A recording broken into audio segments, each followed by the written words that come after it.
اللي ما ذكرناش انه ثم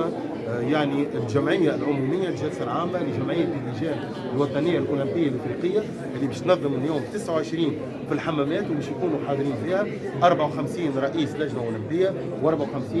كاتب عام للجان الوطنيه الاولمبيه الافريقيه. الكل عديد الشخصيات الاولمبيه والرياضيه العالميه باش تكون حاضره معنا في الالعاب، وان شاء الله الالعاب هذه يكون معناها الزينه نتاعها في الافتتاح خاصة يكون تحت